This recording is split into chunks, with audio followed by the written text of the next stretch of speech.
Hello, and welcome back to Let's Write Adventure, our ongoing live stream, where we are creating a fully custom campaign in real time so that you can see all the steps and thought processes that go into it, at least using my method. I'm RJ Kerr, I'm your host as always, and tonight we are going to be putting some final polish on our Ghost Castle Caper adventure.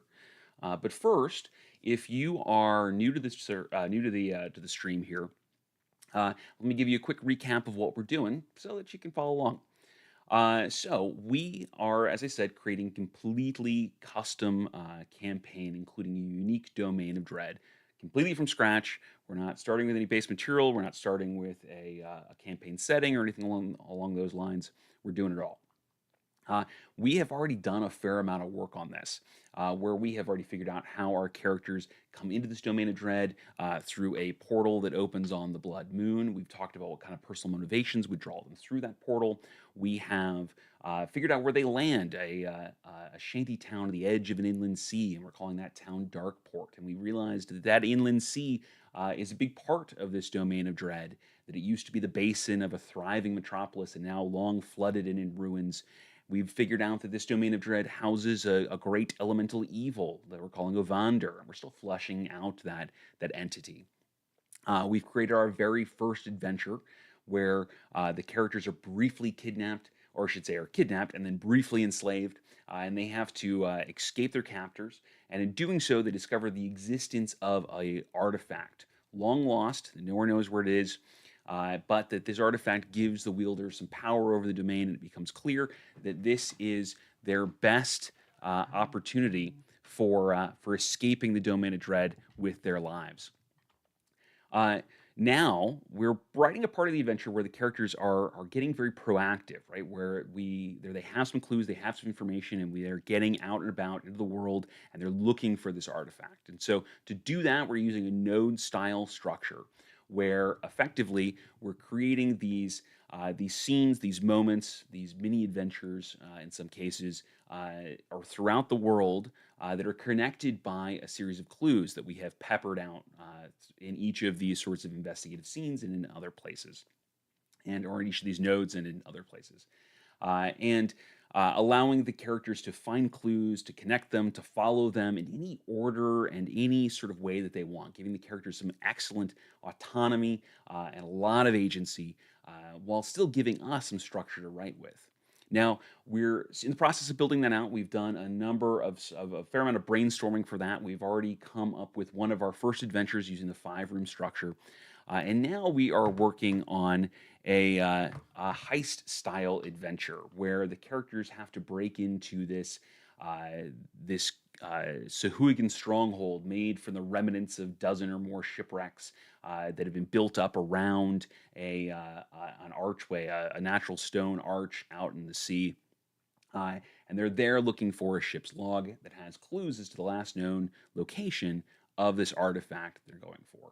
And so we're writing this as sort of a heist, or they could run it as a raid style. Really, the differentiation between the two really comes, in my mind, really comes down to whether the characters choose to sneak or whether they choose to barge in, and whether this is a quick sort of precision strike or whether this is a more stealthy hunting around sort of thing.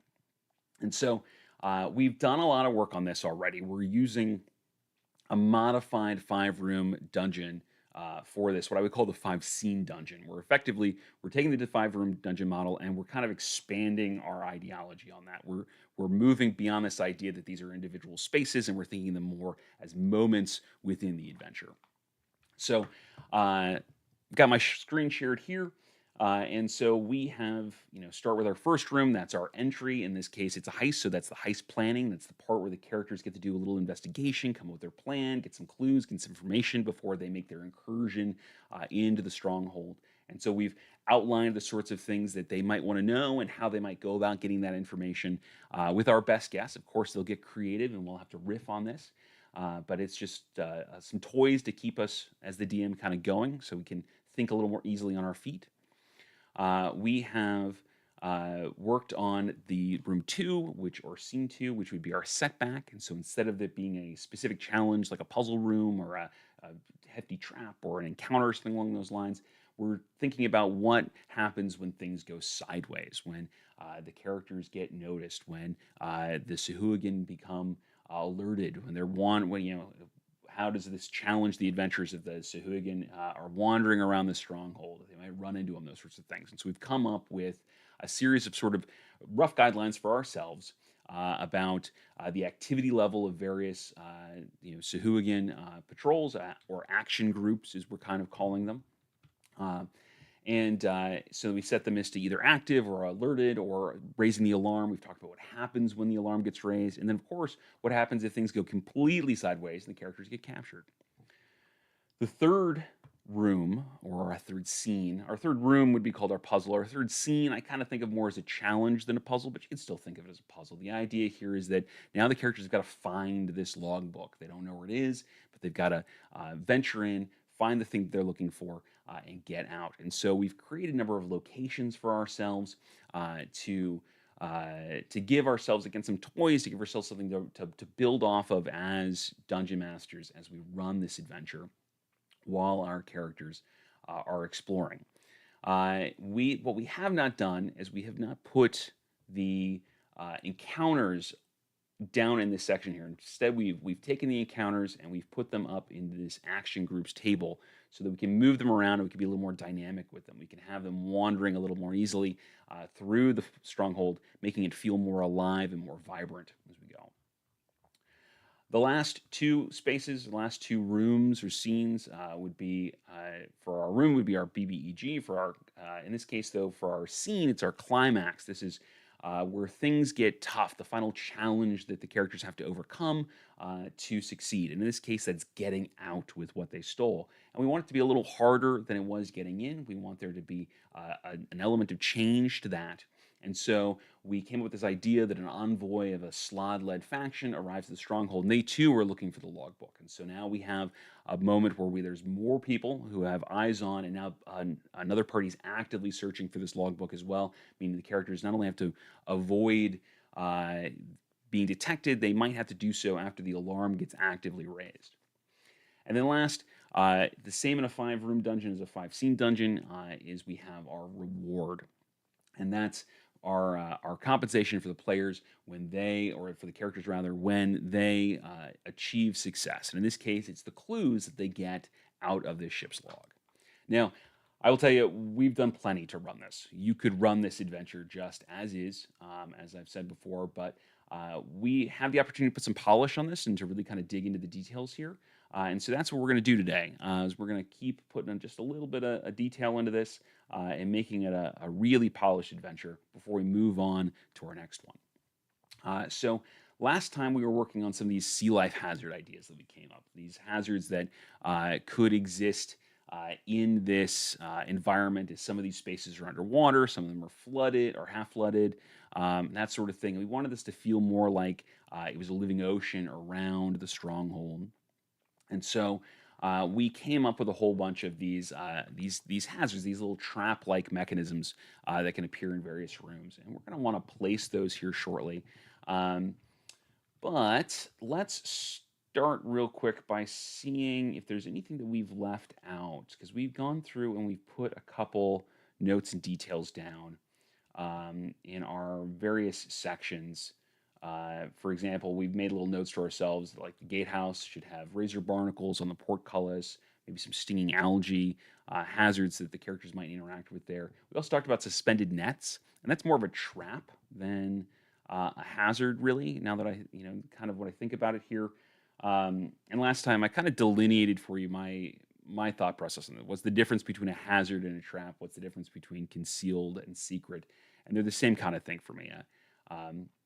A hazard or a concealed, something can be noticed with passive perception. It's something that is only loosely hidden from casual observation and is not purposely concealed or purposely hidden away. It hasn't put any thought into deflecting more than the casual observer to it. Whereas something that's a trap or a secret is something that requires an active check to find, because whoever created it put energy into making sure that the casual observer is not going to notice it. You're not just going to walk by and realize that it's there. So what we'll probably do here is segment this out, and we'll put trap here, and we'll say nets. We'll remove that from right there. Um, and I'll break it out like that so that and notes to myself, reminders to myself about how these things can be found and that kind of deal.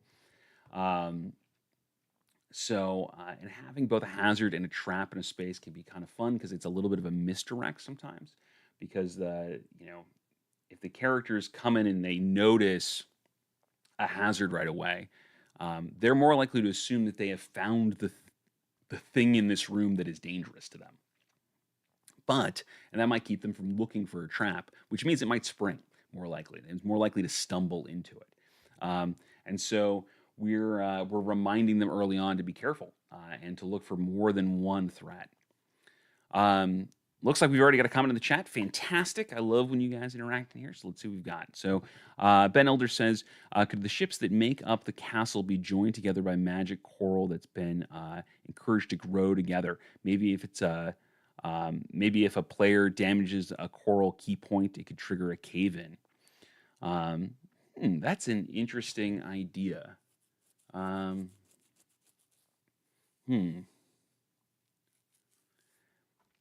Let me think about that one for a little bit, Ben. I think there's something to that. That's something that instead of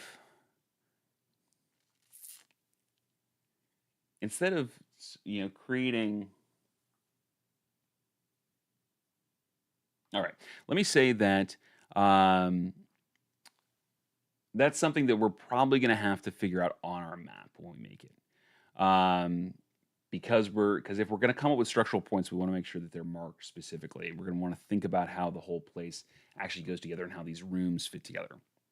And I think we voted we were going to use Incarnate for that. So we'll either the next one or the next live stream or the one after that, we'll dive into using Incarnate for this kind of thing.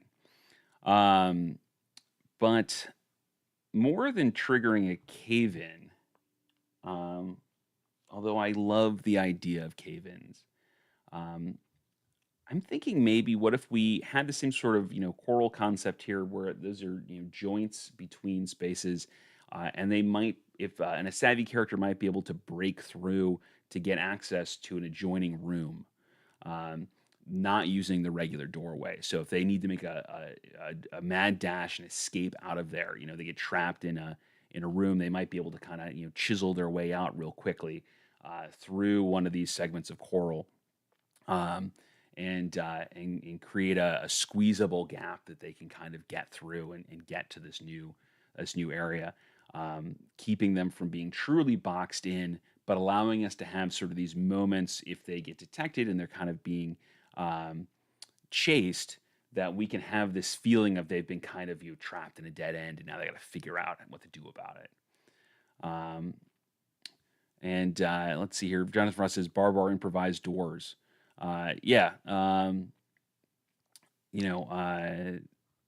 That's exactly. These are cool things to think about when we're creating this sort of stuff.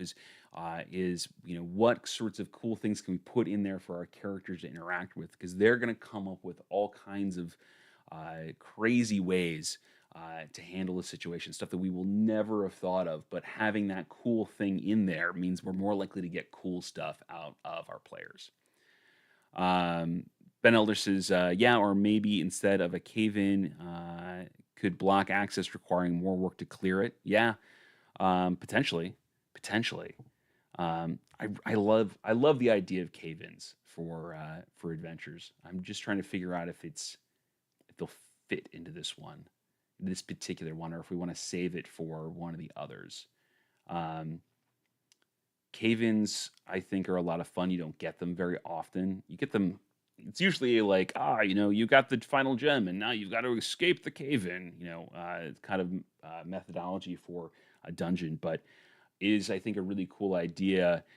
Perhaps to have one where you can trigger multiple smaller cave-ins and maybe block some of the passages that the characters have been using to get in and out and move through, and so kind of dynamically changing the map on them, um, and based off of their actions.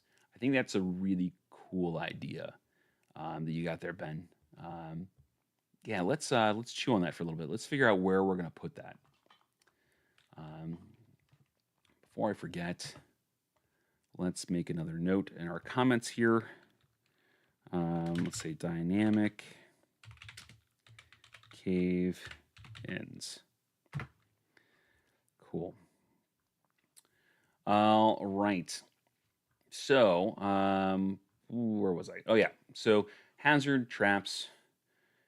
We need to put some treasure in here, but we've got some ideas for that. We need to populate some treasure, and if we get some time today, we'll kind of generate that. Um, we need a hazard for the storage hold. We haven't figured out what kind of goes in here. Let's think about what we came up with that might. Um, Long dark chamber made from the belly of innumerable shipwrecks. Bundled crates, barrels, and tarp-covered goods line the walls and run down the middle of this chamber, creating many dark nooks and crannies wide enough to hide a creature or two. The stacks of goods don't extend all the way up the ceiling. Instead, they leave ample room for the sharks who prowl here. So let's say, if you used remoras in one space, you know what we didn't do for a sea life hazard? We didn't do anything with like jellyfish. We didn't do anything along those lines. Maybe we should do something with that.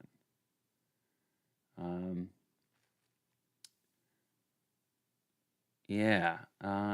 So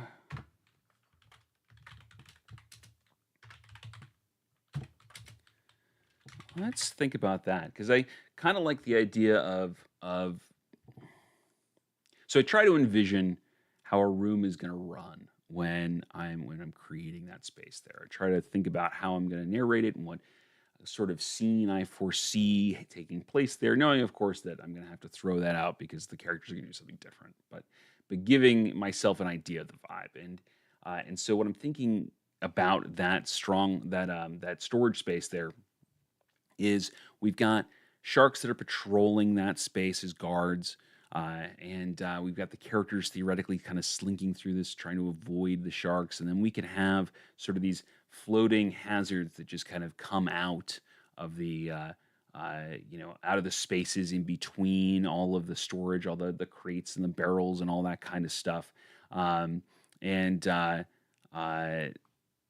like, yeah, and so it becomes sort of a random hazard they might run into, which might draw the attention of the sharks, making it harder for them to kind of sneak through and making it so it's not just a stealth check versus the shark's perception. Um, that there's some more difficulty in there. Let's hear. Ben Elder says, jumping back, Jonathan Frost says the completeness factor on this node is 100 times 100. Yeah, we're putting a lot of polish into this one here. And sometimes we do that, sometimes we don't, but we've got the opportunity. Ben Elder says maybe the biggest and best looking chest is the home of a giant hermit crab. Gosh, Ben, you're coming up with some good ideas tonight. Some really good stuff. I love that. I'm gonna figure out how we're gonna work that one in, but let's make another note. Let's say I'm just gonna biggest, best looking chest is home to a giant hermit crab. I almost want to save that one for the moving isle, the one where we've got the Shrine to Evander set up on the back of an enormous dragon turtle, and that it's slowly descending, so it's slowly starting to flood as we go. I I really love the idea of that hermit crab being in there, and kind of doing it like almost a mimic kind of thing, right? Where like it looks like a regular chest, and then they go to open it up, and there's that crab inside, and the thing just sort of like rolls over onto its side and attacks. Um, I kind of really like that um, for that. So I might save that for that. But it's good to have these ideas as we go, because nothing says we can't brainstorm about other stuff while we're working on this. Mr. X says if your party is in a cave environment and uses a spell that has an audible effect included in its casting, like Thunderstep, or for example, could you work something like that into causing a cave in? Yeah, you certainly could. Um, it depends on how stable the cave is. It might be something that we work into a mechanic for dynamic cave ins where portions of the place cave in and others don't, and we change the map on the characters as they go. Um, that's something we could definitely do there. I could also see that you could also use the same kind of concept if you were up in a sort of a snowy environment up in the mountains or something like that, and have it cause an avalanche, potentially, or do an avalanche check for that kind of thing. Um, yeah, you could do all kinds of little dynamic things like that that are kind of sneaky that the characters don't always think about, or the players don't always think about in their situation. Um, Jonathan Ross says attack of the chest crabs. Yeah, exactly. I like that idea. It'll also make the characters really wary about opening chests, which is the same thing mimics do, right? Like it just makes you like really nervous about going for the prize. Mr. Mech says the hermit crab is wearing a mimic. That's diabolical. I love it. We may have to figure that one out. Um, sometimes you just got to put stuff in here that just makes you laugh. So let's say hermit crab wearing a mimic. We'll put that in as well. That would really make me laugh to run, and it would just be terrifying to the characters. Uh, Good stuff. Good stuff. All right. So back on track here. Yeah, so let's think about this jellyfish hazard real quick. Um, and since we're kind of using a lot of these only in one place, we may chop this up, and instead of keeping it as a codified list here, we may put them in their specific locations where we find them, just so that they're easy to reference. I put them in this list here because I was thinking we're going to use each one in more than one place, but it looks like we've kind of come up with a lot of ideas, which is good. So let's say, how do we want to do the jellyfish? Because I imagine this being sort of, I don't want to say random, but it's not something that is easily avoided. Um, I don't know if you've ever been, diving at night or anything along those lines, right? But like outside of like kind of the narrow beam of your light, um, it's, you know, all kinds of things could be out there and you wouldn't see them, right? And so, uh, even if the character's using a light spell or that kind of stuff, it would have a much more limited range, as the light wouldn't extend completely through the water like that, and so it kind of creates this pocket of light, that you can have all sorts of things kind of on the outside of, and kind of occasionally randomly burst into. And that even assumes that the characters are using a light for this, because they're sneaking in. They might be having to rely on dark vision. They might not want to use a light for this kind of thing. Um, so lots of opportunities for these things to kind of just come out randomly. And I don't want to turn this into like we make a bunch of creatures and put them in there, because that's really tough to run. The more creatures we have in an encounter, bogs down combat, and it becomes more difficult to manage. So I think it's instead better that we kind of make these as sort of a check, kind of an environmental check that we make throughout this throughout this space here.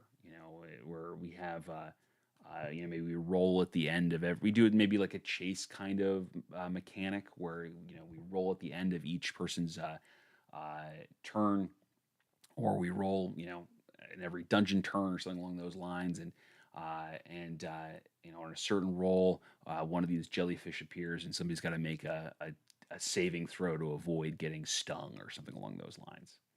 Um, so it can be kind of randomly triggered as we go. Um, let's see here. Mr. Mex says, I will now assume everything in our game is a mimic. Yeah, I mean, I wouldn't do that to you. Of course not. That would be evil. Mwah. And then Ben Elder says, maybe a large, non-hostile jellyfish that pulsates with hypnotic light, needing a con or charisma check to not get distracted. Ooh. Ooh. Yes. The only thing that I would change on that is instead of one large one, maybe a bunch of smaller ones. So we've got to make this check repeatedly throughout the space as they pop up and they kind of bioluminesce and they do their pulsing color patterns, kind of maybe like cuttlefish. Sort of do the color change there, which can be kind of hypnotic to watch. I really like that. I like that for a number of reasons. One, it adds a difficulty to this situation. The characters want to get through that space unseen, and this distracts them, slows them down, makes it more likely they're going to get seen. Two, it uses a saving throw that we haven't put in the hazards yet here, so it mixes it up. It makes so that some characters are going to be good at it, and some characters aren't going to be good at it.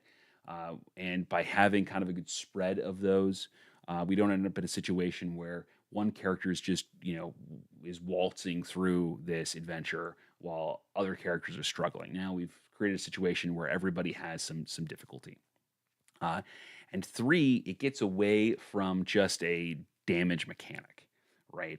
Where where it's just a uh, character gets hit with jellyfish, sting, they take damage, and oh, that sucks, and they move on. So I really like that hypnotic idea. Let's run with that for this. Let's do that. Before we do though, let's see here. We got a couple other comments. We see bioluminescent fish from Mr. Mex says bioluminescent fish could just be casually swimming around, providing scattered points of light. Yeah, absolutely, they could. Sharks frequently have what's called pilot fish in front of them, and while they're not bioluminescent under normal conditions, um, and the you know we could we could have those little pilot fish be bioluminescent. We can have that kind of maybe heralding the arrival of the shark as we're kind of seeing that light show up in front of them, something along those lines. Jonathan Frost says, Ulysses, Clouds, Cuttlefish, Disco Lights comment from Age of Ultron comes to mind. LOL. Yeah. Yeah. Cuttlefish are cool. If you ever get a chance to see one in the wild, they're cool. They can do some crazy stuff. Ben Elder says, I had a vision of a jellyfish the size of a huge chandelier, and the party can't look away. But yeah, a swarm could be better to spread it out. I don't dislike the idea of a jellyfish the size of a huge chandelier. I just think that perhaps we take this jellyfish hazard and we use it in um, some of our other aquatic adventures that we're kind of building here, and we can make the extra large version of that thing kind of a full blown trap in a space there, um, where we have kind of the mother of all of these jellyfish kind of in a particular room. I think we could really do something along those lines. So okay, let's make a note here because we're getting close to the end of our time for our Wednesday session here. So let's not forget what we came up with here. So um, let's say non-hostile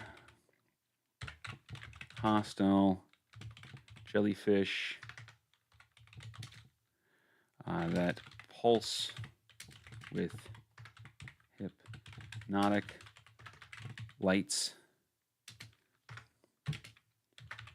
characters must make a, let's say, charisma, or go back and forth on charisma or wisdom on that.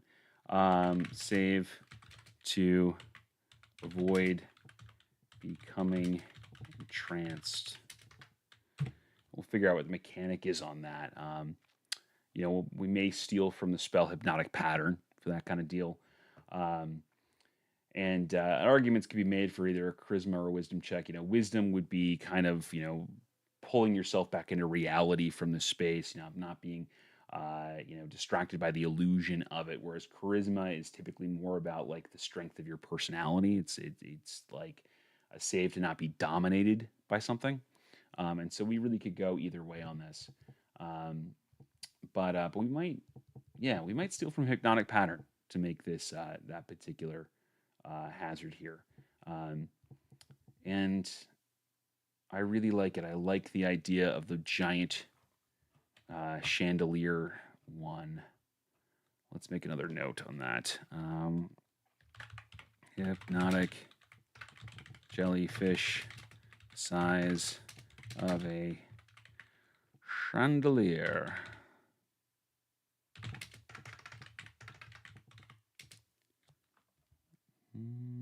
Oh, well, there we go. There's an eye in there. Fantastic. Yeah, let's put that in there. I think that could be very cool. Very cool. We'll figure out a place for all that. Terrific. All right, that brings us to the end of our session for Wednesday. So thank you so much for joining me today. If you have enjoyed this stream, please like, subscribe, leave a comment. All that kind of stuff helps the channel grow, helps more people find us, and keeps these chats very dynamic, and keeps the good ideas rolling, because you guys come up with some fantastic stuff. If you ever want to jump into one of my tables and join me for a game, you can find me at startplaying.games/GM/RJ Kerr. You can check the link for that in the description of this video. And of course, we will continue on with this. Our next one is going to be on our usual Monday slot. And so that is going to be another 1 hour session on that, specifically on what is Monday. If you're watching this in real time, it's the 12th. So I will see you all if you're following along in real time on the 12th of what are we in May now? 12th of May. So same bat time, same bat channel. Thank you so much, and I look forward to seeing you guys then. Talk to you later. Bye.